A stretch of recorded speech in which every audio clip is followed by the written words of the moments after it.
30. 20. 5, 4, 3, 2. 1. Ignition sequence start. This is just the beginning. Are you ready? Here comes the best part. 1, 2, 3. Go. Life Matters, a 6-time winner of the best morning show in Wisconsin. Hosted by Nancy Douglas and Tom Giovanoni. All of you, get ready. And now, Life Matters begins on Lake 96.1. Welcome to Life Matters on this Good fine morning. Sunday morning, sir. Yes. How are ya? We're okay. Rough week, Rough week. to say the least. Yeah. So we're just going to get this right out of the way. Yeah. Do you want to explain Sure. our connection So, to this incident? I'm sure everybody has seen it on Facebook. Zachary was training with Aspen last week. Which Zachary is your son. Yeah, He Zachary, is my son. He's a canine officer for the City of Mount Pleasant Police Department. Mm-hmm. His dog, Aspen, has been with him for almost 3 years. And they have been a force in the community. They've been here. Yeah, they've been here. Been He on our does show. PR stuff all over the place with that dog. Mm-hmm. That dog is just absolutely loved. Zachary's just kind of the guy that comes with the dog. Right. It's all about the dog. Yeah, Zach is actually Aspen's partner. Right. But Aspen had a medical event. Turned out he had a really bad heart attack, fatal heart attack. They did everything they could for him, and he didn't survive it. So horrible. Everyone's suffering from it. And the community outpour in, I call it the East Coast, but over by Mount Pleasant has been absolutely phenomenal. I mean, incredible. Yeah, it's all over Facebook. It's not over. No, they're doing a lot of things yeah. to honor Aspen Right. and, of course, and support Zach in this whole thing because, it's like losing a baby. Like, this is not, this is your main protector at work, and then you take it home and you take care of him 24/7. He's a member of the family. Yeah, like it's insane. And his partner. And it's the tip of the iceberg. There's potentially a lot of changes that Zachary and his family are going to have to go through because of the loss of Aspen. Right. But I had a friend of mine who's a trooper who is he designs his own challenge coins and stuff, and I hooked him up with Zachary, and they developed a memorial challenge coin for Aspen. And there's a lot of stuff going on. Yeah. And we could talk all day about it, and it's ever flowing because things are happening and all that. Anyhow, but we're processing through it. It's a huge loss, and we're moving forward. We just got to keep going. Well, I will say this, that that animal died doing what he loved. Absolutely. Because for canines, training is playtime for them. That is their favorite thing to do. They love it. Do you want to talk about They don't know it's jump? work. That's right. Yeah. They have no idea that it's work. Right. And he was, again, he was training. It wasn't that high. I mean, there's all these things, and this would have happened no matter what they were doing. This was this was an unavoidable, unknown issue that was going to happen. He could have been laying in the PD. 100%. And the same thing would have happened. Right. It's a horrible event. There was no foul play. There was nothing was done wrong. It happened. It is, I want to say, unheard of. I've never heard of a dog going through this before. My sister-in-law had a It's just dog bad. that passed away very similarly, except that it turns out that it was a stroke, and the dog passed away. But it was the same kind of timing. Like, the dog was perfectly fine, then kind of acted weird, and then kind of came back and was acting okay again, and then bam, that was it. And so and they can't tell you, and they can't, so you have to. And luckily, Zach has a trained eye for the dog and was able to do what he could do as quickly as he did, because he did recognize that something was an issue. Yeah, but he knew something was wrong. Yeah, it just was not going to happen. And so I will say this, Zach and Aspen are extended family members of the Lake 96.1 family too, and we've been thinking about them and the whole family, all of you guys, this whole week, and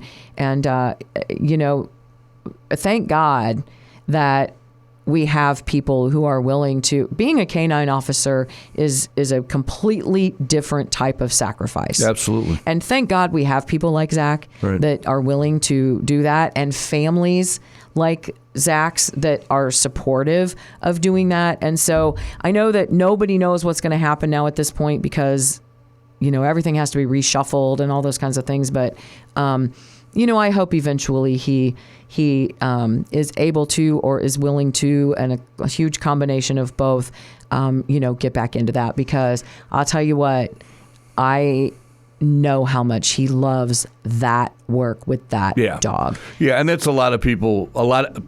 That's something a lot of people does not understand. I can't talk. Aspen was a phenomenal dog. Yeah, he really was. Yeah. But he didn't learn that on his own. No, Zachary did a great job with him. The two of them were they were a team. You know, and they were entertaining. Yeah, to see him working at the public events he did with the dog and stuff like that. They were very entertaining. So, and that's what makes, again, we talk about this, and we're actually getting ready to talk a lot about this in our next segment. But it's people like that and teams like Zach and Aspen that go to schools and go to community events and make people remember how comfortable they should be with our first responders. Right. And it takes very special people to go out there and engage with the community. And you're right, it takes a very highly trained canine to be able to go out there and do those kind of things. There's some canines that they do not do that with because their jobs are very specific, very thing. But Aspen was so good at everything that he was very versatile. did. He could do just about everything. He didn't do electronics, but he could do drug work. He could do tracking. He could do holding. If he had to, he could do bites. He could, control people, which they never.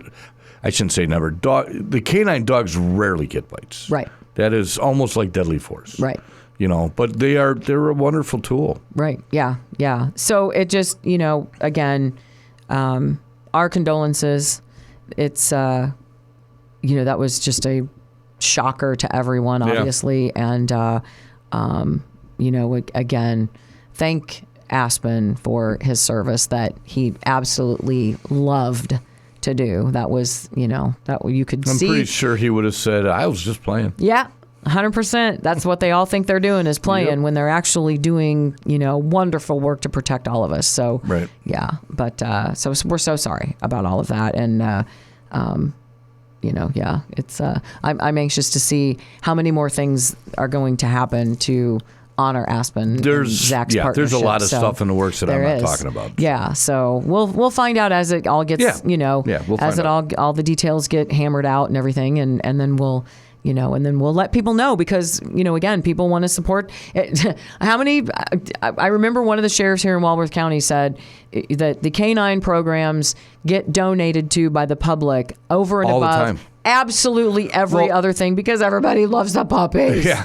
So Wednesday is when Mike reached out to me, Trooper Mike Knowlton reached out to me about the coin, and by Wednesday night, him and Zach had designed a coin. Yeah, it's really cool. Yeah, it is. It is. And I believe they're committed to over 200 sold coins already. Oh yeah. So, and I don't know where it's at today. Yeah.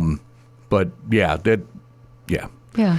That's awesome. The help keeps coming. Yeah, that's awesome. That's very cool. So anyway, but speaking of reaching out to the community, very similar to what Zach and Aspen had done for Aspen's entire career, there's a pretty big event that gives people the opportunity coming up to engage with first responders and community, those in the community that are here to help. And that's all they do. And that is National Night Out. It's coming up on August 4th. Event. Yes, a wonderful event. And Dan Nelson and Koko Cooper are going to come in and are going to come in and talk to. Did I get something wrong? No, you're doing great. I'm like, wait a minute. Dan's out there. Yeah, no. I had a thought. Oh, dear. No, don't do that. Don't have those. That's why I said nothing. So they're going to join us next, and they're going to talk about all the cool stuff that's going to happen at this year's National Night Out. We had a great event yesterday where we collected a whole bunch more bikes for the bike raffle that every kid 12 and under gets to participate in. So we're going to talk about all of that. That's coming up next right here on Life Matters on Lake 96.1. Stay tuned. Life Matters continues on Lake 96.1. Welcome back to Life Matters. We're plotting, apparently, for Trying to Tom. off Tom. For Tom. Now I've got that microphone up too high. Can you fix it? Can you fix it? Oh, okay. I had it here before you moved it. I know. I'm just, Anyway, Dan By the time Nelson. I think I'm doing things right, she changes it. Well, Dan Then was. it turns out that I almost was doing things. Dan was talking about how Dan Nelson and Koko Cooper join us this morning. How are you guys? We're wonderful. Awesome. We're going to talk about National Night Out in just a second, but Dan just commented how he was surprised every time he sees you here that you're still here. I think we're all in agreement that we're shocked. And I think most people are saying, really, him again? yeah. Tom's like, I'm surprised when they let me in the door. So Really, anyway. yeah. That could be a good fundraiser, like bet. When will Tom not be there? So we could all call When your does Tom- day. When does Tom get fired? Right. I don't know if I want to be a part of that contest. Yeah. That's a pageant. No, that's a contest. That will never die. I've taken a poll. I won that, by It the way. will never die. What? The pageant versus No, the contest? It's a contest. It's a pageant. Contest. There was a sash. It's a pageant. No, there Coco was agrees guys with me. involved. It was competing against each other. Coco agrees with Contest. me, and she gets 2 votes, so you're out. And Yeah. Dan doesn't care. So Chicken. You guys go ahead and do what you want. Oh, what a Chicken. chicken. Make a Anyway. decision. Anyway, one of my favorite nights of the year is coming up, National Night Out. It's on August 4th. It's a Tuesday night. It's at the Walworth County Fairgrounds. And this is so there are a lot of things that the communities do that try to unite emergency services and police officers and fire department personnel and all of these different community organizations that are here to do absolutely nothing but help their communities. And if there is an event that brings everyone together any better than National Night Out, I wish I knew about it. I'm pretty sure there isn't one because the number of people that participate, the number of people that are guests of yours for this event, it's just insane how many people have taken advantage of the opportunity to get to know these organizations, to get to know their local police officers and firefighters and medic and emergency personnel. It's incredible how this has grown. And so I just want to start off by saying, you guys are on the committee. It just thank you for doing this, by the way, and thank you for making it better and better and better and bigger every single year. It has grown. I remember the first one, and it has grown so much. And that's a tribute to how well organized it is and how many people choose to come and introduce themselves, reacquaint themselves and their organizations to the community. And so let me start off by saying thank you for that, because this is hard work. I know the moment that the one ends, you start planning for the next one, if not a little bit before. And it takes a lot of time. Everybody's volunteers. And just trust me when I tell you the community definitely appreciates it. So thank you for doing this. Now, let's get to, because I know you guys don't like that. You guys are kind of like, nope, we just do this. And so I wanted to start off by saying that. So let's get to the heart of the operation. What's planned for this year? You guys take it. What do you want to tell people about right off the bat? I'm just going to start, and I'm going to let Dan take it because I appreciate the thanks directed towards me, but really I'm going to shove them towards Dan because all of that work you just described, Dan is riding point on that. Right. Absolutely. Absolutely. It's been a lot of fun. It's been this is our 11th year, and we talked about how big we got. We're expecting about 7,000 people. Nice. And I look back to 12 years ago, maybe 13. It was a national night out in Darien. Back when Darien had the PD, and it was like 50 people, maybe 45 hot dogs, and to now here we are 11 years later, with a pretty good budget. Yeah. To make this a free event. And that's the biggest part that I take pride in is we're able to do that. And you gave us praise, but it goes right back to everyone out there in the community, the sponsors, you for supporting it and that. Yeah, it's just fun. That night, the planning is it's to the point now where everybody knows their role. So it's not like a coordinator. It's like a puzzle maker, like a little checklist. Yep, right. They did that. So a lot of kudos to that, to the police departments, fire departments. But, it's hard.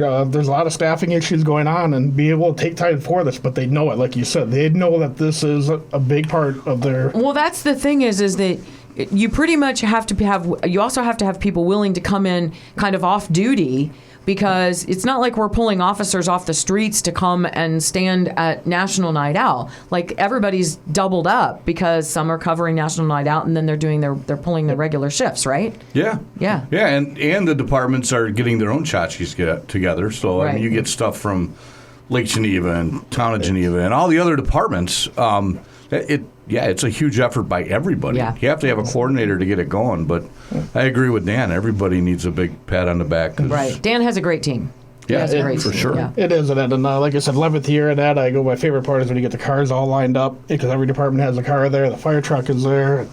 It is fun just to kind of sit back and see it all develop and that. But again, it a lot of work, but it's just flows worth and it. it's for the right reason. Yep, exactly. Right. Absolutely. And then you hear the accolades after with the parents and the grandparents. And one of my favorite was there's someone I knew, and they're like, yeah, we brought it for our kids, but I think my dad had more fun. Oh, yeah. Their 80-year-old dad had more fun than the kid did with, so. It's a blast. Yeah. My biggest excitement is when we get away from the LKG car and go walk around, because I'm seeing guys I haven't seen in a year and all that. But Oh, yeah, you can't take him it is just anywhere. a blast walking around out Yeah. there and seeing how many other people are having fun. Yeah, John Strom and I, we always try to meet because we're so busy, kind of like Right. we always take at least 10 minutes. We're like, all right, we're doing our walk, just to kind of get around and see. Gotta everybody mingle. in that. But yeah. So what's new this year? What's give us the basics, but then what else do we have going on? Well, pretty much, a lot of people have been there before, and we just want them to keep coming back. It's pretty much the same format. Get nice and early, get there at 4:30, a little bit beforehand. You'll know where to go. It'll be the great big flag over the fairgrounds. Yeah, you Walk- definitely can't miss it. Yeah. Yeah, we do encourage people to park over in the lot off of Highway 11, the main entrance to the fairgrounds and that. Cross over Highway 11. We're going to have make sure we got some safety officers there to get people across. Because that is one thing that we didn't think about last year. We actually had a traffic jam coming in at that time where it was like backed up on 11.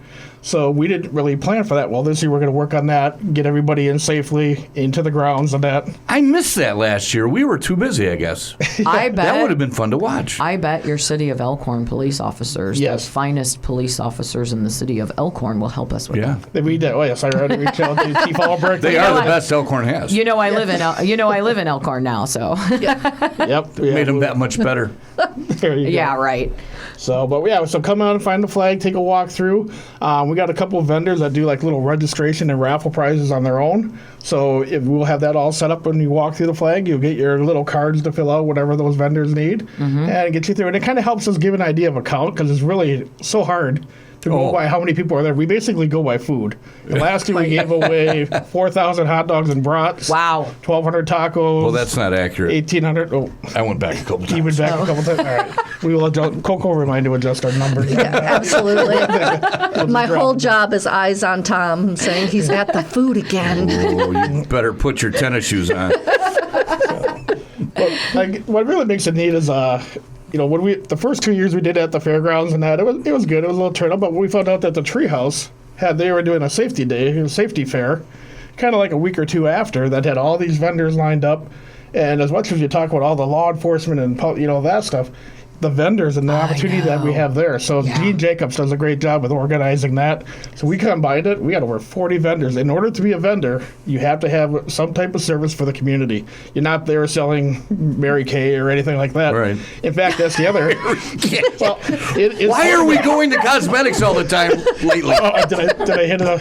No. Okay. No, we're good. So Hysterical. it is so hard because one of the we got 3 rules that we follow for National Night Out. No politics, no alcohol, and completely free. Yeah. So we get a lot of these organizations, if they're doing their own little fundraisers and they're selling raffle tickets, we politely go to them and say, you know what, not today. We don't want anyone to feel obligated to give towards that. It's about the kids. And I had to have a kid who went up to sell me $1 candy bar to be like, hey, can we not do that here? I kind of felt bad for that, but that's the concept we have. We don't want anything. And you talk about rare and unique, I don't think there's anything in the state where you could That's free? That's No. totally free. And it is, that's a very good point, too. It is totally free. Yes. Totally free. Yep. You get some food, you get to walk around and get all kinds of cool stuff from all the different departments and the organizations that are there. And then there are demonstrations. And is there fireworks this year? Yep, we'll have fireworks again. Our tow companies stepped up for that. And they're awesome. Lee Lavelle from Affordable Towing really takes the lead on that, does all our permits for the city, takes one less thing off of our shoulder. So we appreciate Lee and all his efforts. And it's a good fireworks show. Yeah. It's a very good. It is. What we found out is like if you do fireworks after the 4th, you get a pretty good discount. Right. Right. Hey, whatever works. More bang for your buck, no pun intended. And Very good. so we like it. It was a great success in that. And we talked about me looking at a drone show, and I'm like, nope. Let's go with what we got. You know, Yeah, it's a fun keep way. it simple and fun. And then we end with obviously with the parade of lights after, where everyone turned the lights on right after the fireworks. So I always get a little choked up. I know. Yeah, You know, for sure. something you could add. I think it would be very popular. Oh, boy. A dunk booth. So get a dunk booth in there. We have that. Yeah. Oh, you do? Apparently you didn't get around. You got to get around. Where we have a dunk tank that. How did we I miss think that? he just volunteered. Yeah. You're in the 5:30 till 8:30 time slot. So. Make sure you fill it with ice. So no, I've been in the dunk tank Higher True before. Value donates to dunk tank, and we Can actually. I vote for that? Is there a vote taken on who goes in the dunk tank? We get through it when the Walker County dive team runs it, and The dive team, that's hysterical. it is. Great, they're going to give me a snorkel. Good Lord. Or a rock, one or the other. All right, so Can't do it this year I because can't he's do it this assigned year. to something else. But he. I'll do it next year. I 100%, Absolutely. as long as we know that we cannot vote Nancy to be in the dunk Fair tank enough. because Your hair looks better wet. my You hair. should go in. No. And we'll keep the screen on in front for you, Tom, no matter how much people pay to remove it. But no, we have that. We've had the dunk tank the last couple of years, and again, it's like, how often do you get a did chance I to throw miss out a that? dunk tank without paying anything? So we don't Right. charge Right. anything. It's just there they are, lined up get to up go. there Yeah. and throw Well, the I was ball. going to suggest getting the Chiefs together and putting them in there They're there. because I'll warm my arm up for Chief Gritzner. Wow, this is turning a little. I was going to say, there's starting to get to be an undertone Yeah. to the event. That Family event. Yeah. well, Yeah, no, it would. can you talk a little all in bit good about the fun. dodgeball? Just because I Yes. always get such a kick out of that. Oh, there's dodgeball? Yeah, what we do is we have the little. I know. Don't dodgeball tell me set up. that's been going on for a I while. know there's That's been going dodgeball. on I'm just for- kidding. And I've we seen talked about that because that's what we do. The reason for the dodgeball, there's a method behind it. Is we have some firefighters who are very willing, no matter how warm it is, to get fully geared up, and then they play dodgeball against these kids. And what the Isn't it idea crazy, of that, too? the idea of that is like we want these kids to be able to, see what they look like in their gear, because in the worst case scenario, When they're actually moving and not sleeping. yeah. All right, I work with a lot of firefighters up on 10. I'm going to refrain from any other comment. But Back to that chicken statement. But the idea of that is to like, in the worst case scenario, in the fear of a house fire, Right. and somebody's walking through a house in this big suit, Right. They're able to like, wait. Well, that's a great idea. Yeah, we played dodgeball with these guys. I need that guy. Yeah. Sharon Fire Department is huge on that. They always step up. They set it up. They gear up, and that Sharon and Darien Fire Departments are big. So we That's have- cool. All kidding aside, all our local fire departments are really Yes. good at community Yeah. support. Yeah. So, and yes, yeah. that hurt to say. Yeah, we're working on some other. Chief Peters is going to be standing outside the door when we're Yeah, done. he usually is. So we're working on doing a shoot, don't shoot demonstration. We haven't done that one for a while, and that's Ooh. where we get a volunteer to kind of come through and run through scenarios that law enforcement face and put the whatever volunteer we have into the shoes of the police officer and see how they react. And it's kind of an educational thing too. Like it's more than just this 10-second video that you saw Right. on phase 2 or whatever that is out there. And Yeah. So If you ever need a volunteer for those scenarios, you know how much I love to do that. The taser we talk one? about not the taser one. Good Lord. I'll taser. I'm well trained I at don't know if that. we've ever You're had a in the citizen dunk tank. tase. I only threw you in you the dunk can- tank, and now you want to taser You me. can tase from the dunk tank. Listen, lots of people want to taser me. We got a lot of fundraising You're not ideas. in No, I'm We just can have writing them Tom down do quietly. No, doing when OC demonstration?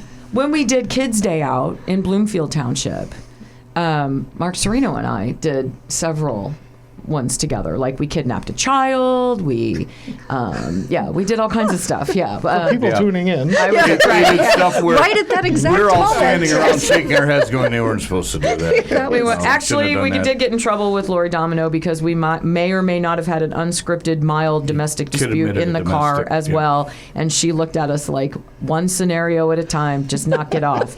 And so, but it was fun. And then, like I have said before, the picture in the newspaper was me in my staff shirt and handcuffs behind my back.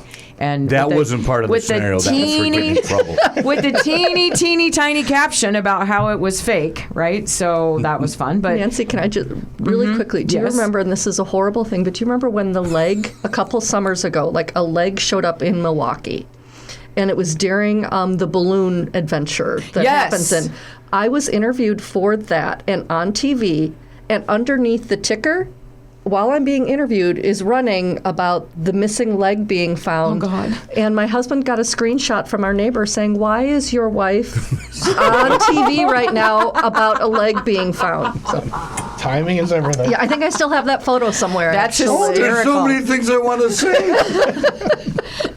things we did not know about Koko. Nobody Sitting there with the knows. leg in her hand, kind of looking around. I can't find the leg anywhere. Where's the balloons? Hey, you dropped this. All right, let's get You serious. knew this was going to go astray. At I any knew it was point as soon in as time. Dan walked in. Anyway, we're Can't talking keep that with guy under control. We're talking with Dan Nelson and Koko Cooper about National Night Out. It's Tuesday, August 4th. Starts at 4:30, right? Get there a little early. Yeah. Okay. Not too early because obviously we got vehicles moving around and that. Yeah. We try to have everyone in place with the vehicle wise by 4 o'clock. Okay. So don't get there quite too No, early yet, yeah. per se. But yeah, a little Get bit there after 4. at 4:30. Yep. For we sure. do our opening ceremony at 5 o'clock. We'll be doing it underneath the flag again this year. Make sure I know everyone wants to get in and see around, but meet for that. We do a nice little national anthem. We got Sam Barrett doing a guitar cool. solo. I don't know if you've ever heard it. It is Yeah, amazing. It's one of my favorite nice. national anthems, and we appreciate Deputy Barrett for doing that. And then we just do a little welcome, and that is pretty much. We'll have agenda cards laid up where we'll have our canine demo going on, and hopefully have a couple drones up in the air, and Cool. yeah. And the bike raffle that WLKG just helped us with on Saturday. Right. So all the kids get a raffle ticket, and then we call off the numbers at the end, and you could rent a bicycle, and there's helmets being donated and things like that, scooters and all kinds of things. But let's go back for a second. Let's talk about the other vendors that are there. So which one of you wants to talk about those? There are so many vendors there. I mean, seriously, it is the entire row of the Midway. Just different support agencies that work with children and families throughout Walworth County, and they all have their A game there, the best swag. Yeah. Just they have fun games for the children, and you just watch the kids with literally their bags open. It's like Halloween's got nothing on National Right, Night Out. right. They're just there getting the candy and the fun trinkets. But yeah, there are many, many different organizations. I want to say in the past there have been as many as 60. I'm not sure if we're at that number this year. Well, we're cut off at 40, but we normally 40? we Okay. normally go up to because we get Yes, the last minute, yeah. and we're Right. not going to turn anyone No. away. And we talk about the things that you kind of stand out is we offer free haircuts, and you would think that would Right. sound weird for a public event to take place, but it's so close to. I hate to say it, but school starting and that parents that. Haircuts Heck aren't yeah. cheap. So our haircut line is backed up to the Yep. point where we it was brought packed in last more. year. So the hair Bring shop those and- boys. Yeah. Get there early, shave it off. Sit them down, Can I just tell them on the floor. Can I make another suggestion? I don't know if this is still a thing, but remember, like I've always said, can you buy that boy a belt so his pants stay up? Do we have a booth there that does that? I will look into that. 2027. We got a bunch of We've got a ratchet lot of straps. We ideas. can We're just writing them ratchet down. them up. Just get him bungees. I don't know something anyway. But the haircuts is a fantastic idea. Yeah, You're it right. is, and You're Gateway absolutely right. Cosmetology is doing that, right? Yep. And then in the hair shop, we've expanded because it was such need a more people. high demand for Yeah, it. And that, yeah. so, That's such a yeah, great idea. So it's a lot of fun. The DNR will be there. I believe we're doing archery, so a chance for kids to try archery Ooh. safely. And yeah, we've only had one little minor incident that. And that was probably turned out all right. adults. Yeah, I It think probably wasn't even yeah. kids. Yeah. But no, so So again, we're going to talk about someone getting skewed by an arrow? no, it just went a little awry, and it hit a building we haven't set up safely, and you know the DNRs. about I that. want to know this story We're not now. allowed to talk about that anymore. But yeah, Are we doing and canine demonstration again? we got a canine demo. It's gonna be a little bit different. yeah? The sheriff's department unfortunately had a scheduling conflict with most of their dogs, and that. So we're kind of using it as a as you know, a lot of people may not know that Delavan has their own canine. We have Whitewater that has a bomb sniffing canine. Ooh. So we're gonna kind of implement into that. So change it up a little bit. So yeah, it was a little disappointment. We couldn't get the normal show we have, but Right. it'll be neat to see what other That's resources fine. that are out there for Yeah. the Well, community. and Absolutely. People need to know that those dogs Exactly. do way more than bite people. In fact, a bite is very rare for a dog to get. Yep. It's all about tracking and finding drugs Yep. or missing people or whatever. Yep. Yeah. So we got some great, That's awesome. great departments here that haven't been able to be spotlighted. So Yeah, we'll be that's- able to- that's yeah, good. So we'll spotlight them and that, and yeah, and again, the thing is, it's free, but obviously free comes with a cost from the community. So we have a lot of great sponsors, and I'm going to Thank throw a God. quick shout out here to Generac, because Generac came on last year. They're like, hey, we heard about this, we want to be a part of it. So they came in. Well, then they turned around, got a hold of me around January, February, and said, we want to step it up. What's the top level we can commit to? So we created a platinum level, and they are now our premier sponsor for this event. And yeah, and then we're like, well, what can we do for you? We're like, well, we can't have people there, but we just want to do this and that. Yeah. So, and That's because awesome. and That could company. start a healthy competition with other companies. Well, See if you can bump Generac up. right? Right? And then Generac's Just got to keep come back bidding next higher. year and bump them off. just keep getting higher and No, higher. it's I see this No, being I a think win-win. that it's amazing. Again, we talk about this community a lot. Over the last few weeks, we've talked about how this community comes together all the time, especially like after the storms, right? Yes. Like Yes. it's just what we do. We walk out our front door, we look around, we see our neighbor in need, and we immediately try to figure out how to help that neighbor. And this is no different. Okay, because everybody understands the value of everybody coming together. And parents, I know that you say, we don't need any more crap around our house. Let me tell you something. There's a big difference between, stuff the kids get wherever and things that have reminders on them of the help that is out there in this community if you need it. They might get a keychain, some 16-year-old might get a keychain that they put on their car keys from, let's say, the towing company. And then they get into some kind of bind. They can't get a hold of somebody to help them. They've got a tow company on the keychain, and that 16-year-old girl that is stuck by the side of the road calls one of our extremely reliable tow companies that we have in here in this community and gets help, right? So, you don't think about the connections that are made. It doesn't have to be something that you need today.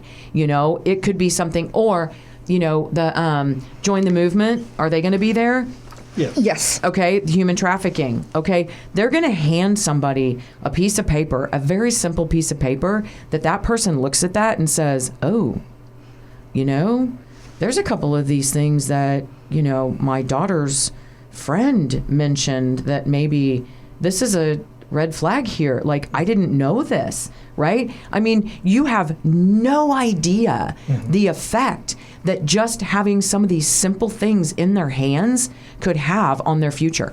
Well, and that's, the Treehouse does the Walworth County Child and Family Resource Yes. Directory. We now schedule the publication around National Night Out. Great. So that's always when the new directory is available for that exact reason. Right. That we want to get this information about all the resources in the community into as many hands of our families as possible. Yeah, it's incredible. And like I said, you don't realize the effect. It may not be tomorrow, it may not be next week, but again, you've got a 13-year-old that's walking around there with their parents, and then they get into high school and they remember something that they learned or something that they saw because they came to National Night Out, and they help a friend, or they help themselves, or they prevent themselves getting into a situation. Like, anytime you can educate people on community services, and those community services can educate people on why they're there and what they can do to help you, it's like you just said, it's a win-win-win. There are no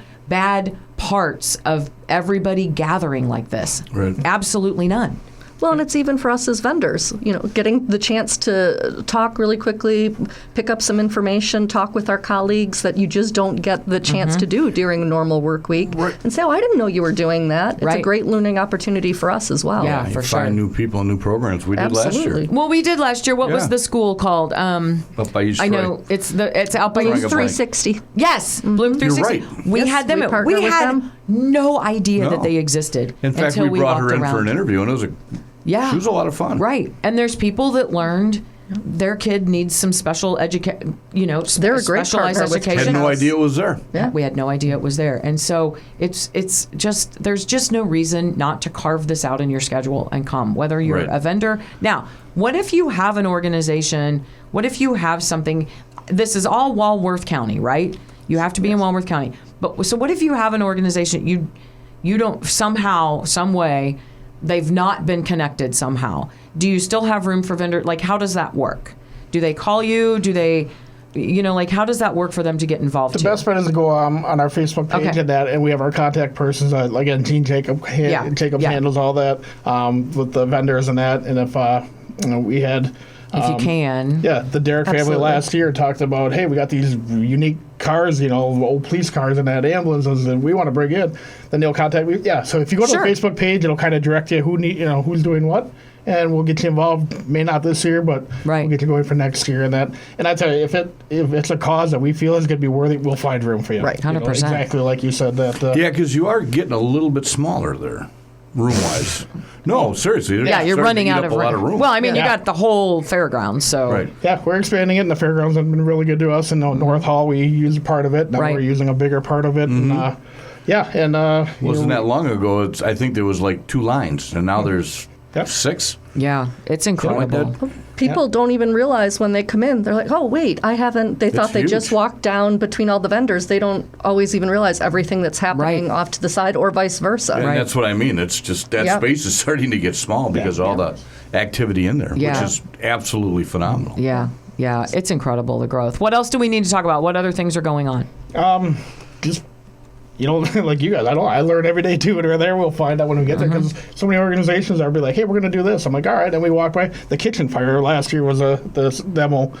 East Troy has it where they set up over the little kitchen fire a booth, a trailer, and they show what happens if you throw water on a grease On a fire. grease because, fire, yeah. And they have an actual booth set up, and it is amazing. I'm like, I didn't know we were doing this. So That's we just, so cool. Yeah, there's so many different things. So you just got to come out. Like I said, come hungry. We got hot And the dogs, food is brats. good. We got corn again. We got Good enough to go back. Yeah. So, but yeah, Eyes on Tom. Yeah. exactly. You should issue a ticket to him. Like, dude, you can only go one time. Everybody else can go through time. Here's your food ticket. Right, yeah. I'm just kidding. For those of you who can't see, he's giving her a They'll dirty give me a look little right bag now. of chips and say, "Go away." So, I thoroughly enjoy being there and seeing, again, it's fun to watch the growth when you have things like this, right? Like DOS Fest, okay? I've been around since the first DOS Fest. I've watched this incredible growth for this event. I've been around Venetian Fest for quite some time. They've grown exponentially as well. This is another one, and this is one that you guys know me. It's pretty close to my heart. Like this, first responders already #1 in my book, and then all of the organizations, in this umbrella, in the umbrella I caught that. of the community. That just do nothing but open their doors every day to bring people in and find ways to make their life better. It's so moving from beginning, like you said, with the national anthem, you start with that, and then just watching everybody engage with each other. Everybody is well behaved. Everybody is, well, I mean, the place is crawling with cops, so you know you're not going to want to do something stupid. But I mean, everybody is respectful. Everybody is they're having a great time. It's friendly, it's inviting, and it's a great way, especially to bring young children in and make them understand that when you see a badge, whether it's a fire department, whether it's a police officer, whether it's a medic, whatever, run to the badge. Run to the badge. Don't run away from the badge. When you see the badge, it's automatically your friend. I mean, unless you're breaking the law. But little kids. But even then, it's your friend. But even then, because they're the ones that are gonna. Yes, they're the ones that are gonna put you on the straight and narrow and make a difference in your life. But they're the ones that can also protect you from yourself. But anytime you see the badge, you run toward it, and it's just an incredible way and a very easy, free way to teach your children about all of this. Well, and even a reminder for the parents that many of these parents, when you've got curveball after curveball coming at you, what resources exist? We are a resource-rich community. Yeah. But you've got to know they exist to be able to take advantage of it. That's and true. So to have all of this there in front of you for one night, it's just as helpful for the parents, grandparents, aunts, uncles, whoever's 100%. there with the kids. Yeah, absolutely take advantage of talking to the vendors. Yeah, it's just great, and the fact that it's all volunteers and it's all free and all that, like, this is the event of the summer with regard to the community coming together like this, and. You guys should be very proud of yourselves, honestly, seriously. Yeah, we appreciate that. And the committee, like you just said, is like they do it because they love it. This isn't something that you're assigned to do, and you do it because you love it. So we appreciate that. Just like our sponsors that have been there from day one, Aurora, Thrive at the Treehouse, it's like from 11 years ago to now, there they are because same reason. They know it's a good event. And and again, we appreciate you guys and WLKG for promoting it, helping out with the bike drive. That was kind of neat too because we always had people, what can we do to help? Well, we had to have our sponsors and that. Right. So this year we didn't have the bikes that we normally get, so we're reaching out and having people donate bike. They feel good about it. It helps us out and it's a win-win-win all the way around. So, thank you for organizing that. Oh, of course. Yeah, that was fun. Yep. Yeah, that was great fun. And Magpies for coming and bringing the food truck and Todd Venue for loaning us the parking lot. Right. Yeah. I mean, and that was the perfect spot too. I was trying to figure out, and then like I said, I drive by there every day on my way to and from work, and I was just trying to figure out a nice open spot where we wouldn't screw traffic up, where we would, where we could, and I called him and he was like, well, of course. And so, and then Max Storage brought the storage unit and donated that for us for a few days until eternally grateful for that. And so, because where we were going to put them, like in our living rooms, right? So put them in the treehouse. So we did that. We had to find a space for them from between yesterday and August 4th, and everybody again. When you reach out and you ask people, like, it's no-brainers. Like, of course, David over at Max was like, where do you want me to drop it and when?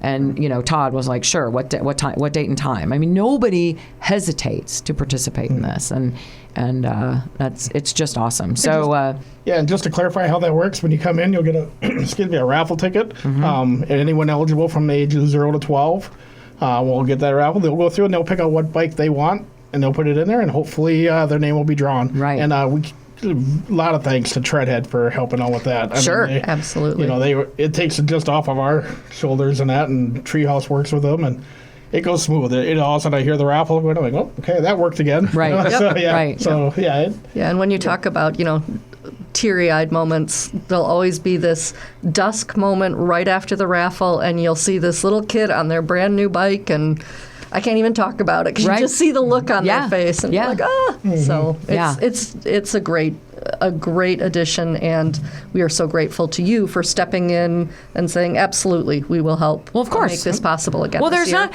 other than talking, which is what I do for a living, what else are we going to do, right? And so when you mentioned, hey, the bike thing, I was like, oh, duh, like this, we can do this, like this, and so it just, again. no-brainer participation. When somebody asks you to do something so easy and so much fun, it's an automatic yes. Why would we say no? So you're welcome. it's Don't fun to even help. worry about that. Yeah, we'll do it. And we'll continue to do it. We'll do it year after year. Like, we don't have to just do it once, right? It's on air now. Like, right? Like, well, no, I mean, that think could, this like, is a we can legal do that every year. But I mean, we as can we do get this to year eat. after year, right? Yeah. So as long as Tom gets his brats, Tom for gets God's a second sakes, Tom. ticket. As long as we understand that. National Night Out is Tuesday, August 4th at the Walworth County Fairgrounds there in Elkhorn. You can go on their Facebook page and find out more details. The doors open at 4:30 or 5. Let's stick with 4:30. Tell people 4:30. Like Right, somebody, yeah. right. We'll go Come with that. in, get acclimated. The opening ceremony with the national anthem and everything is at 5 o'clock under the big fire department ladder trucks that support the flag. Under the flag. And it's just an awesome event. So many things going on, and free food. It's absolutely free. The whole event is absolutely free, and we expect to see more and more people there, like we do every year. It's just congratulations on the growth too. That's incredible. Thank you. Yeah, it's wonderful. What did I miss? Did I forget anything? Nope. Just, Did you forget anything? No, just reiterate, the fireworks at the end, and then Yes, the fireworks. Then the parade of lights and that. We did make one addition last year. Somehow, one of the fire trucks started with a siren, and then the other one caught on. We're putting a kibosh to that. It's a parade of lights, not a wake up Those the neighbors. firefighters. Not a wake up the neighbors at 9:30 or at 9 o'clock at night. Well, if they're awake, everybody should be awake. Those firefighters. so we're gonna. Oh, so we're they're gonna trouble. Right, it's so rare. That one we talked about complaints. That was one of the rare complaints we had Yeah. for this event. So That's fair. And We're gonna would be dodgeballs really thrown cool. at them Yeah. for many hours. Like they're. Well, yeah. Head injuries are real. I can see where you tolerate okay, I live down the street from a nursing home, and trust me when I tell you. Okay, so I used to live near a train, and you forget, like, very close to the train tracks, right? So you don't hear the train go by anymore. I now live close to a nursing home that the ambulance travels to on a extremely regular basis because it's a nursing home. I don't hear that anymore. But being in basically within the city limits of Elkhorn and having 47 fire trucks fire off their sirens and stuff all at once, yeah, I might complain about that too. So we correct. So I get that. Yeah, I get that. One, fine. 47 trucks, not fine. So yeah, that's it. It's that touch a truck theory where once No one horn goes exaggeration off. there. Yeah. I bet the motorcycles don't bother you anymore.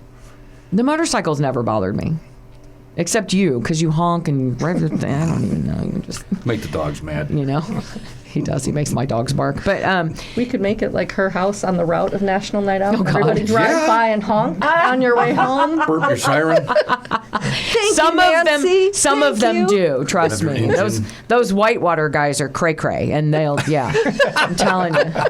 And the chief's That's wife, what they've she's always nuts. said about them. That's how we're expanding. We're Here come the expanding Oh, the great! event. Now there's a parade. Great, lovely. Jeez, Tom.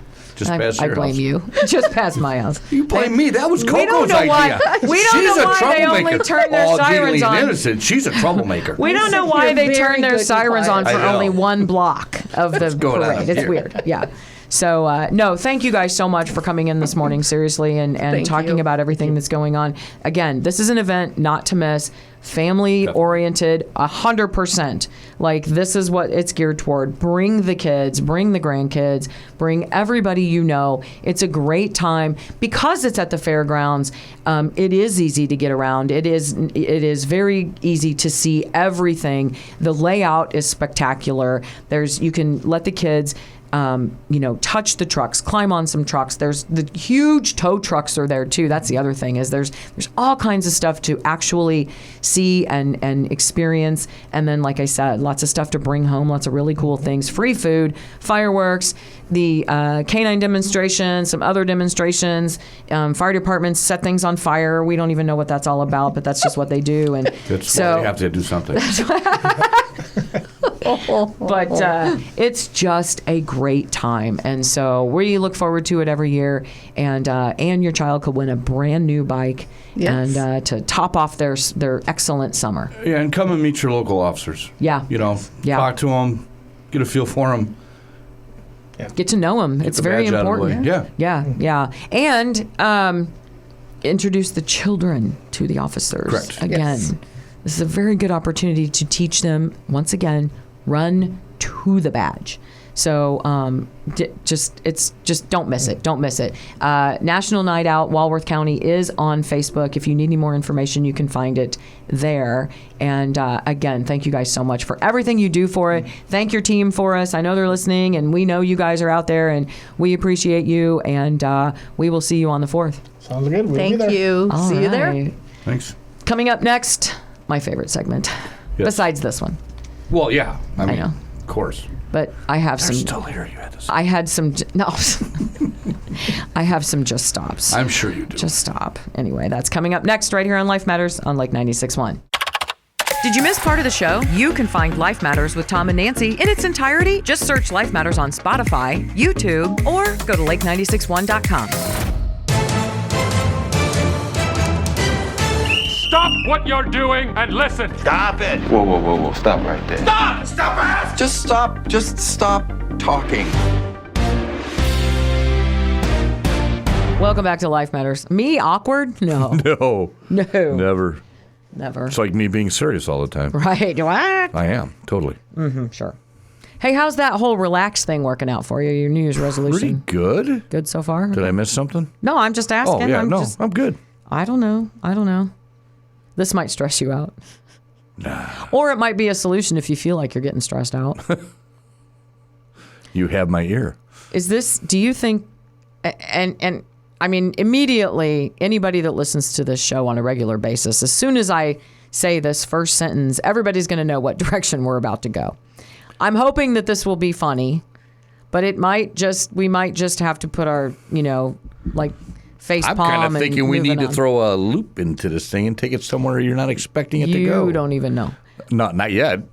Adult pacifiers have become one of the stranger good wellness God. trends gaining attention online, with some adults saying they use them to cope with stress, anxiety, and emotional overwhelm. While many people turn to things like chewing gum, stress balls, or fidget toys to calm themselves, pacifiers have sparked a much more uncomfortable debate. On TikTok, supporters describe them as harmless, self-soothing tools, comparing the habit to the way babies or toddlers find comfort. And can I just throw in a side note here? Babies, toddlers, that's who get pacifiers. But the backlash has been strong, with critics saying the trend looks bizarre, and many point to emotional regression rather than a healthy way of managing stress. So, I mean, the picture is like these adults with literal baby pacifiers in their mouth. Can I just tell you, as an employer, if I get up out of my office and I walk through and I see people sitting at their desks sucking on pacifiers, I'm questioning my hiring skills. Yeah. Along with my management What's next? skills. We're going to start sucking on our thumbs again? Like, pacifiers? Are you kidding me? I know. It's absolutely shocking. At the same time, I'm going, well, I'm not surprised because... Well, people are dressing up like and think they're cats. Right. What? My God, what's happening to our world? So here's the thing. I wouldn't be caught dead. So some of these comments under this was a Facebook post. One lady says, so many judging in the comments, but considering so many turn to illegal drugs or alcohol to avoid mental health issues and stress, a pacifier is the least problematic thing someone can do. Lady, your kid is in their basement dressing up with a cat tail and cat ears and getting your boys don't know if they're boys or girls. Right, like stop. Just stop. No. Wow. Pacifiers are for babies. And you know what? I'm going to tell you something else. My kids never had pacifiers as babies. I don't think we did. Because if I lost it, I couldn't. Yeah, you don't use that crutch. Some people do, whatever. It doesn't I think matter. our kids did for like the first few. Well, they did for the first few months or something to help develop that sucking skill. But other than that, no, they didn't have them either. And if you can't cope as an adult, what good is that piece of plastic going to do you? Well, and it's are ridiculous. you why do you like this? Like somebody said, my question is, would adult pacifiers help calm and soothe people with dementia who have regressed back to their childhood? Okay, but if I have dementia, I'm not in the workplace. Right. Well, dealing let's with hope not. clients. Yeah. Out in the do I want an adult person with a pacifier? Is that representing my company appropriately? In a response to the comment of people turning to alcohol and drugs to avoid mental health issues, that's not avoidance. Those are self-medications. Right. Which is a totally different thing. Right. No, it's and not also, the same thing. if you're doing drugs and drinking while you're on the job, you're also not Yeah, it's kind of a dangerous employable. thing. Right. Like, stop. So, Right. yeah. No, totally no. I couldn't even loop that around the other way. Somebody Absolutely said, not. my ex does this to stop smoking. Oh, God. Your ex is an idiot. Yeah. I just... Probably why he's an ex. Somebody else commented, it's the dentists that are pushing this. Yeah, so that you can wreck your teeth and get them fixed. Yeah. The Adult closest thing pacifiers. as an adult that I ever got to having a pacifier was a ring pop. But that's candy. And that's on purpose. I have a hard time with the Tootsie Pop. A sucker. Do you know how many licks it takes to get to the center of a Tootsie Well, Pop? actually 147. Jackson and I had a contest. Really? Yeah. Oh, wow. It didn't take me that long. Well, maybe you have a more aggressive tongue. I don't know. Jesus. But usually it's a 1, a 2, a 3. Exactly. I know. No. No. Not buying into anything with that. No? No. Not buying into anything? Nope. Well, Stupid is, stupid does. yeah, I just don't understand why we are... Why are we acceptance of mediocrity? Yes. Well, why are we accepting things that this is not okay? Like you can tell me a million different reasons why having a baby pacifier in your mouth as an adult is okay, and you're just not going to ever be able to gaslight me into thinking that this is okay. No. It's okay to have boundaries. It's okay to have rules. It's okay to say no. That's not appropriate, and this is definitely one of them. You really can do whatever you want as long as it's not illegal or hurting somebody, but don't expect me to buy into your crazy. It's not all right. Right. Period. Right. This is just It's not... wrong. I don't know. I don't know. And you look at the pictures, and this guy's got a suit on. He's sitting at a desk, and he's got a pink pacifier in his mouth. I hope they paid him a lot of money. It's probably Oh, God, anyway. Yeah, probably. And you That don't guy even is know ruined what's for true. life. Right. Hey, pacifier man. You don't even know what's true. I have another one. Weeks after Obama's presidential center's opening in Chicago, a subcontractor who previously claimed that his company was stiffed for nearly $4 million of work on the Obama Center has had to shut down his operations, and he's laid off 25 union workers. Wow. Yeah, he owns Adamson Plumbing Contractors. His name's Mike Owen. $4 million the Obama library owes him for the work that he did, and because he doesn't he had to shut the company down or he was going to have to file bankruptcy. Right. So at least now if he can get that money or whatever, but he said he's laid off close to 30 people, and he would be able to keep those people and continue operations, but when you have a bill of $4 million, that's a couple bucks. $million outstanding, where do you go? Because see, what you have to remember is that the contractor, so he went out and he purchased material that he had to pay for and then did not get paid back for, and had to pay his workers, and then he had to pay his workers, and then he had to, and so and he never got paid back, and $4 million worth. Couldn't imagine. And here's the thing. Several subcontractors are in this position, and including, by the way, minority-owned firms that Obama specifically wanted this project to support, which is insane to me that you wouldn't just get the best workers that you possibly could to build the best building that you possibly can. Did they ever get permission to build that?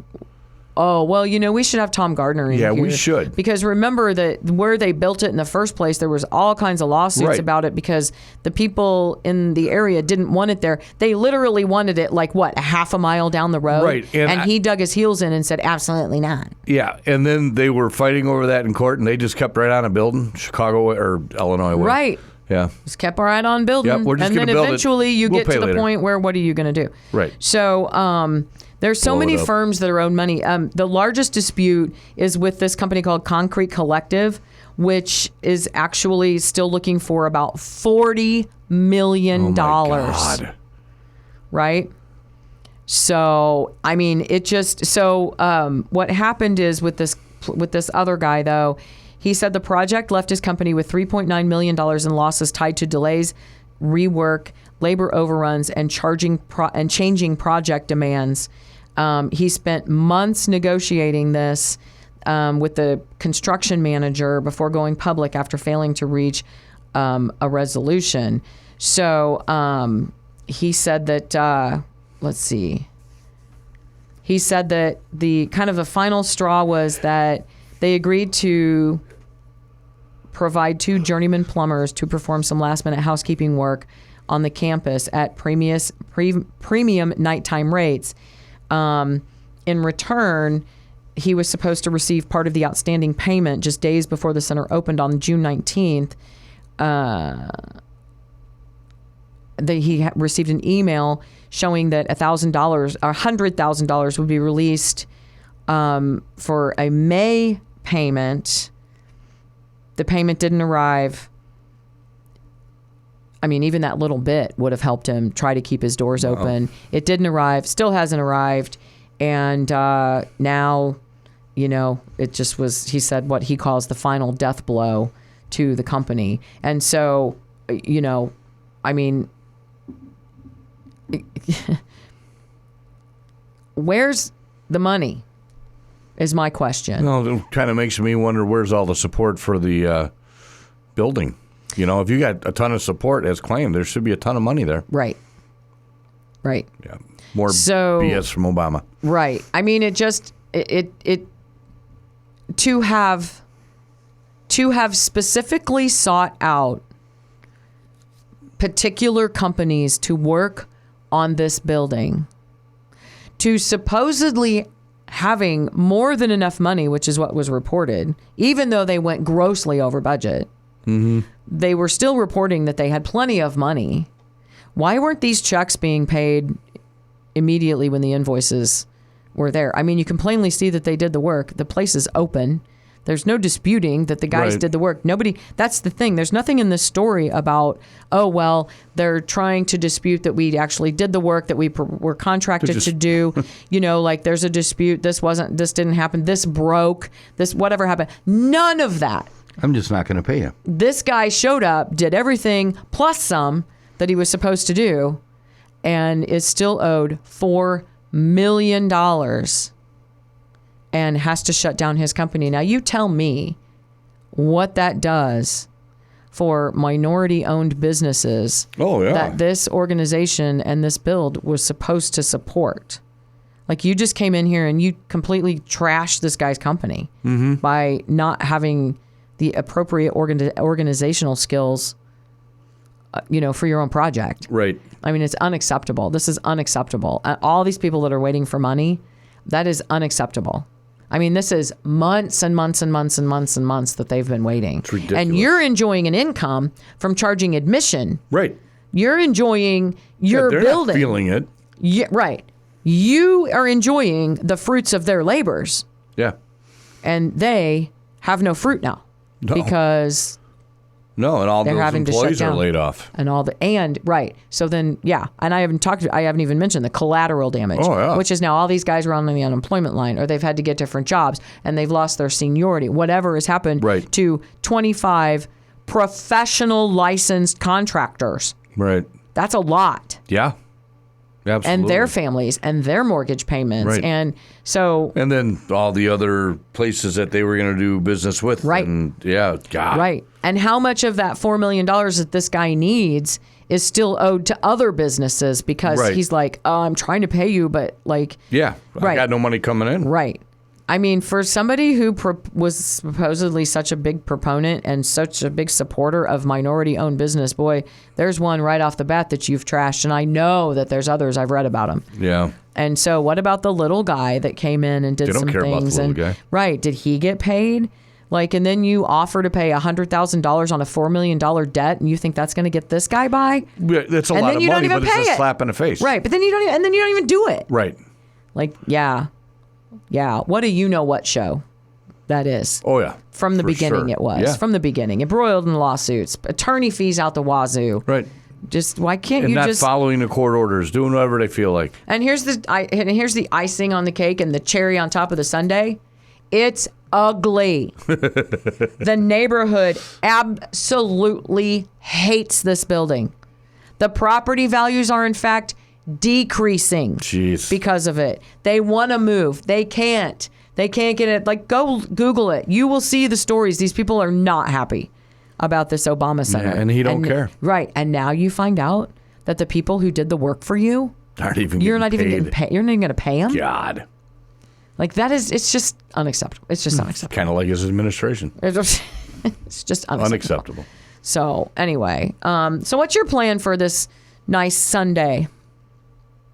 You don't even know? I'm thinking it's motorcycle time. Well, we do have to get ready for the trip. But, yeah, I think it's a good day for a putt. Yeah. All right. Well, you do that. You know what I'm doing today? Riding your e-bike? No. Oh. I did that yesterday. I'm using my lady chainsaw, as we call it. That, by the way, has been used for more projects than the man chainsaw that's gas-powered that you can never get started ever. Huh. So my lady chainsaw has pulled us out of a whole lot of issues at our house. It does. But it cuts. That Milwaukee that Amy has, my God, that thing cuts good. Heck yeah, I know. I'll never get rid of my steel 36-inch, though. Well, good, because we kind of needed that a few weeks ago. But no, I love my little chainsaw, but I am I'm cutting down some major stuff on the side of my house. Ooh. I just am sick of. It's nice. just, I sort of waited around for my husband to maybe. Bunyan. Yeah, I sort of waited around for my husband to maybe kind of trim it and everything, and then he left town. And that was a big mistake. He cannot. You'd think he'd have learned this by now. You'd think he would have learned. My husband knows not to come home at night and not be very careful or use a flashlight coming in because furniture could be moved. Like, all kinds of things could be different. And so it's best to come home during the day so you don't trip over anything or, are surprised by things that I've done when you're gone. So, yeah. So I am just going to chainsaw this whole side of that thing, this whole side of that house. If I had a little mini excavator and could operate it, I would have just chopped it all down and dug it out before he ever got home. Yeah. But I don't have any of that. Now, if somebody's listening and they want to drive by on their little mini excavator, you got a mini X and you got nothing to do. You're cruising your mini X through town. Right. If you're just riding that thing down the sidewalk. So a little homework. Anyway, no, they're not allowed on the sidewalk. Don't drive your stuff on the sidewalk. Keep your track machines off the sidewalk. Please. And your electric just bikes. Drive them down the street. And skateboards. Okay, so among other towns that are trying to figure out what in the world to do about bicycles and e-bikes and scooters and all this kind of stuff, the city of Elkhorn is, as you know, I'm a city council member now. We are talking about that too. Right. Can I just tell you that is in every community, that is a huge issue being debated right now between residents and policymakers and law enforcement. That is a huge issue right now on what we should and should not do with the rules on these e-bikes and electric scooters and all this kinds of stuff. They straddle the bicycle, motorized cycle thing. Not according to state law. Yeah, it doesn't mean it's right. I know. Not according to state law, though. I mean, I have a lot of I own one, right? So, and I will tell you right off the bat, and I've made this known, I am all for some age limits on these things. I'm not even sure I should be riding mine. I don't know if I'm old enough. Well, you look pretty good next to the chopper yesterday. Right. So, but yeah, there. Listen. if you're going to put a motorized vehicle of 2 or 4 wheels on the street where you have to obey the street signs and things like that, I can tell you that my e-bike, I went out on a back road. My husband took his little motorcycle and he was following me and I wanted to see what it would do. I hadn't had it until then. I hadn't had it up to its full speed. I was on just a very, very slight decline in the road. I had that thing up to 39.6 miles an hour and it was not going as fast as it could. Really? Almost 40 miles an hour on my bicycle. You got like a supercharged one. No, it's in the right conditions. They will go that fast. And so I don't know about, mine's a class 3 and it is faster and that's what it was built to do. But I don't want to see a 13-year-old on the road whizzing through stop signs on a bike that could potentially do 40 miles an hour. Nope, absolutely not. I think there needs to be restrictions on the power of the vessel.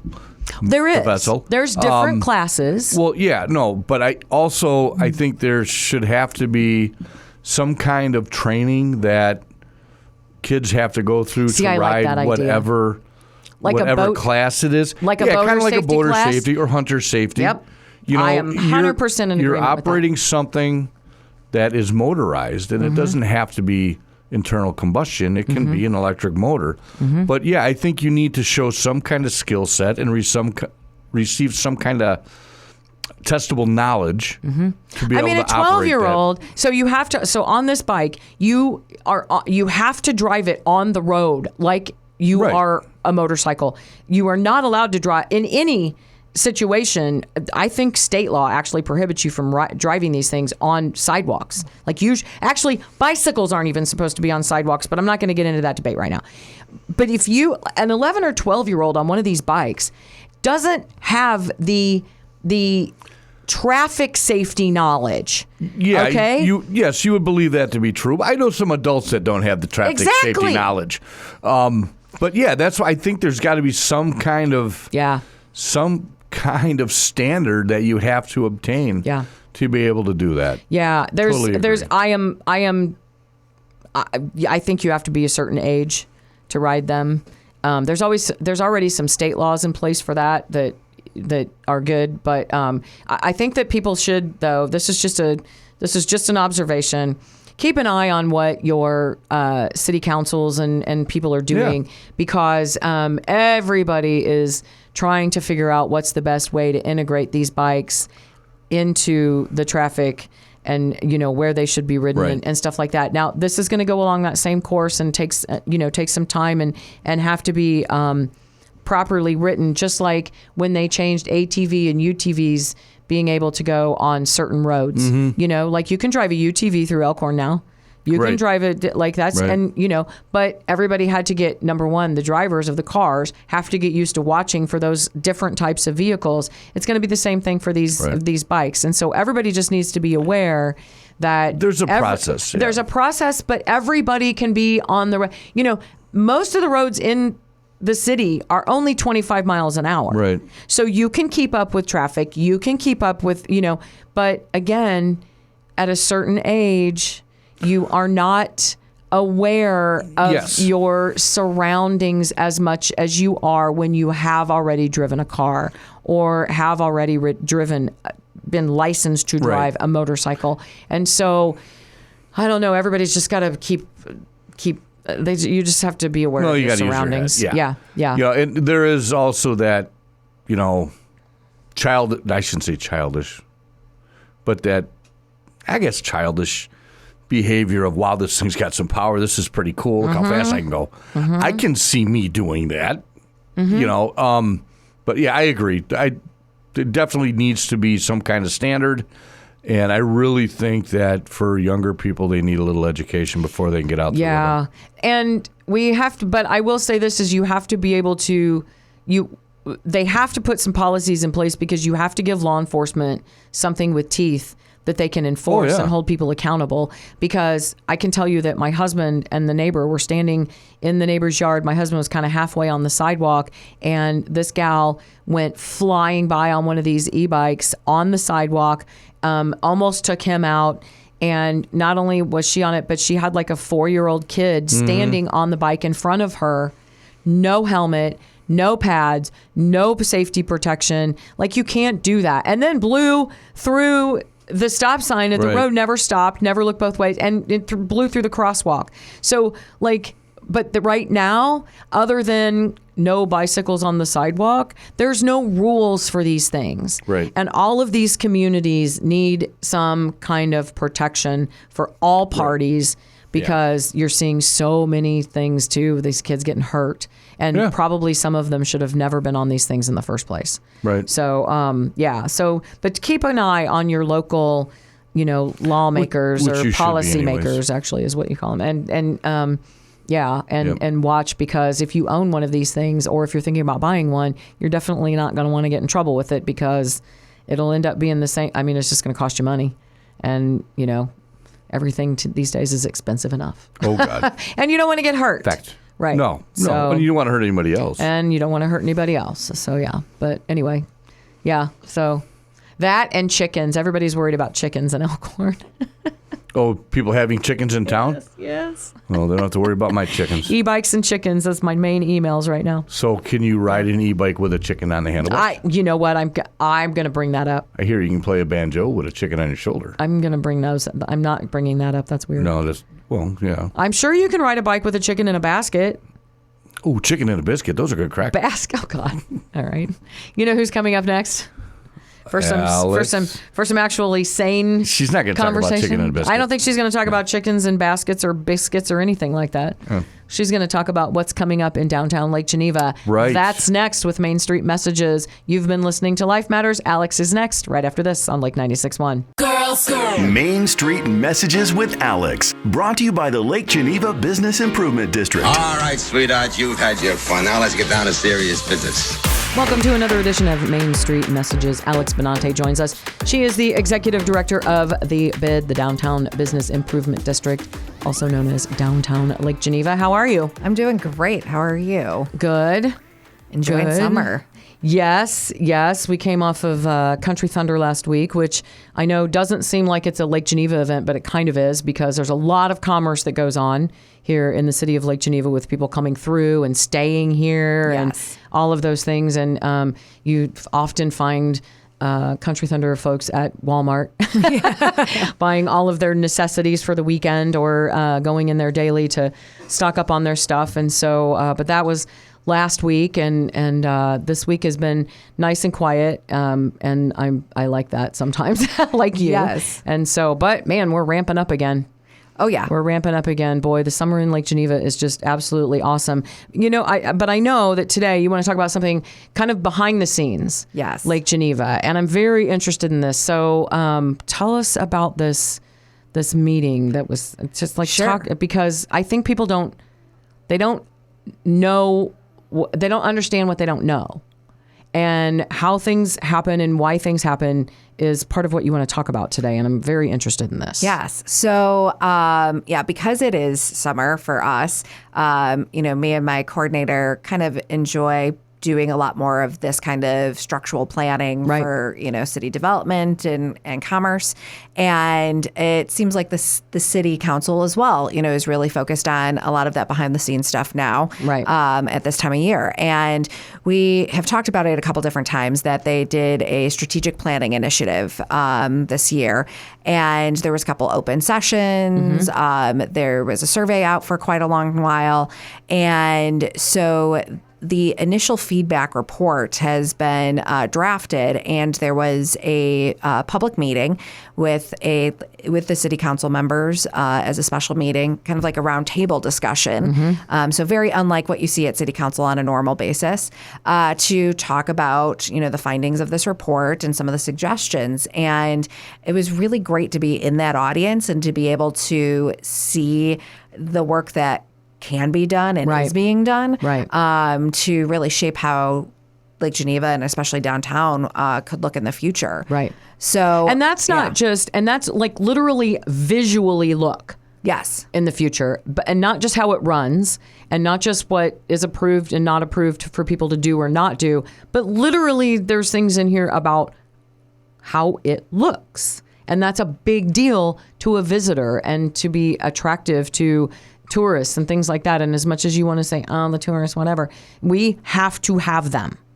So, wanting to make it inviting and comfortable and pretty is top of the list. Yeah. Yeah. Well, and it is interesting. And you talk about it being top of the list. So interestingly, in the survey feedback from not only the public, but within even staff and city council members, they took this survey as well and to talk about the priority list. And so when you're looking at a strategic plan, you're looking at many years down the road. This is not going to be built in a couple of years by any means, but you're getting a pulse of what the community should feel like, what the dichotomy of commerce is, how the resident experiences. You're looking at it all holistically.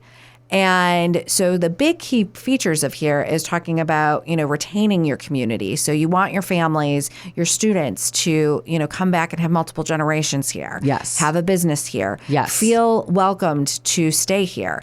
Have activities that will keep them in the community and be successful. Correct. Right. Yes. So that was a big part of it. There was this idea of, again, changing the makeup of commerce. It's not completely. We're never going to not be a tourist destination. Right. And tourism is our biggest asset here. But we have the opportunity to diversify that in different, job sectors.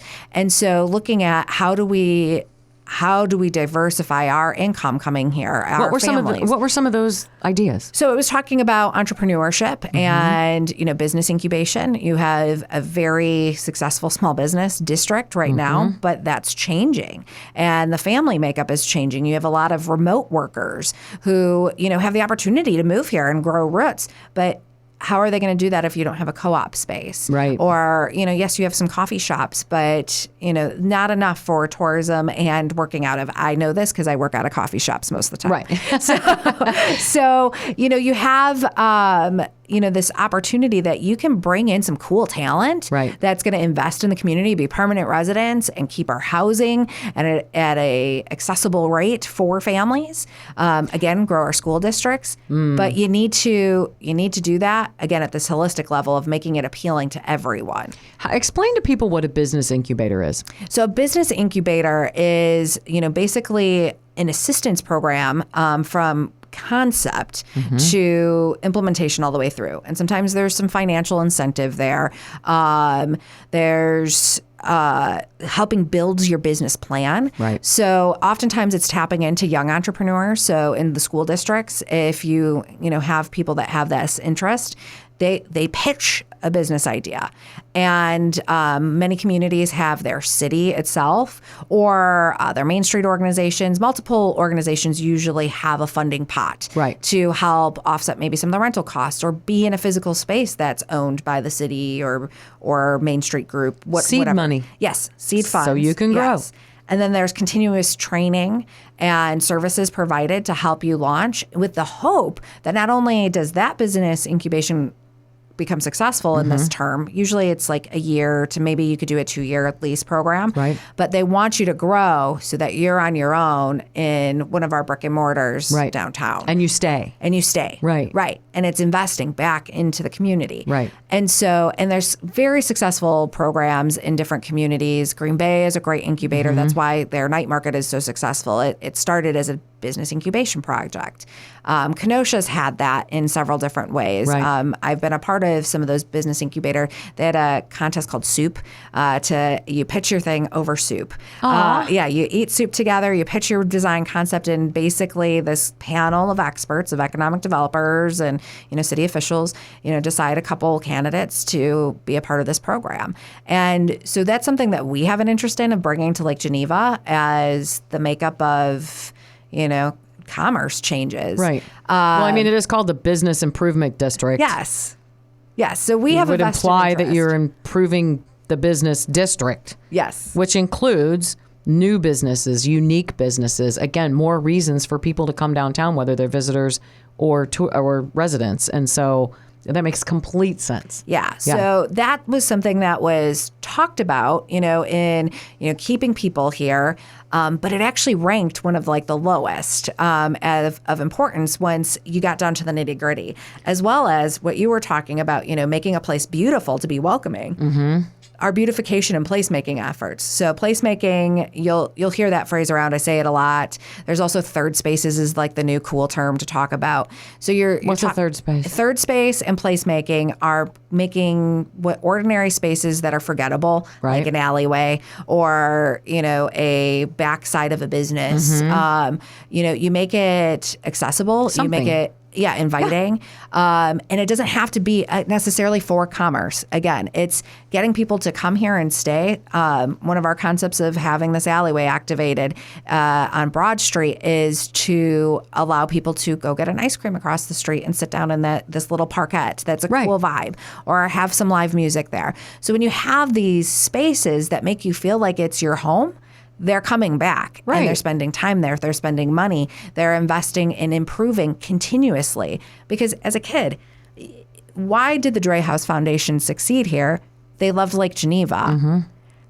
What they poured into here was because of the time spent here. It wasn't because they saw a brick and mortar building just on the street. It was because they had memories here and they invested those funds. So when you have a family, you don't know who, the next Bill Gates is. Right. We could be breeding that right here in Lake Geneva. Right. If we give them an opportunity to have space where they can thrive and get creative and have these ideas, they're going to come back. They're going to bring their families.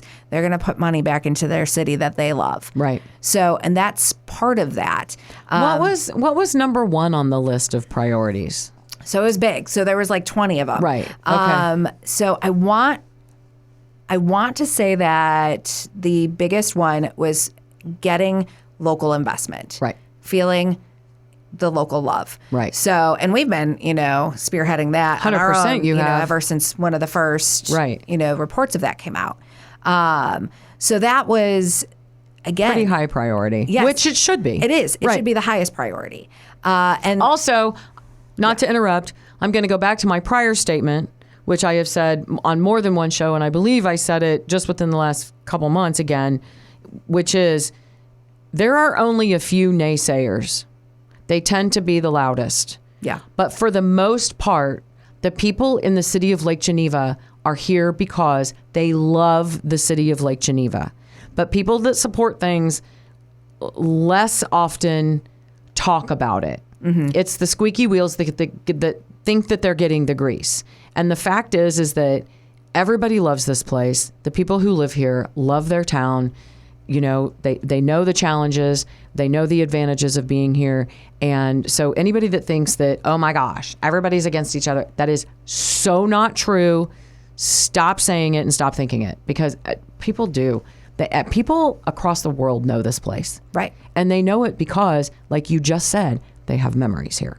Yeah. Or they want to make memories here. Or they've just heard of it, and that's a big deal. Yeah, absolutely. That's a big deal if you've just heard of it. And so, or they want to be here. Yes. So but anyway, go ahead. So yes, you have this, again, this want to feel like community. Right. And it was very interesting to see, again, the lower responses, especially on the staff level and city council level of survey data, that some of those things like making, prettier streetscape was a little lower in the priority. We know that how we succeed is our safety services. That's one of our biggest, chunks of budget. And, well-deserved, well-needed. There's no taking away from that. And our secondary side of that, it is our, public works. Right. And, they take on a lot of maintenance burden. But the ability to look at, again, in that far future of what could those places look like, our public parks, can be vamped up. Right. Our sidewalks can be vamped up.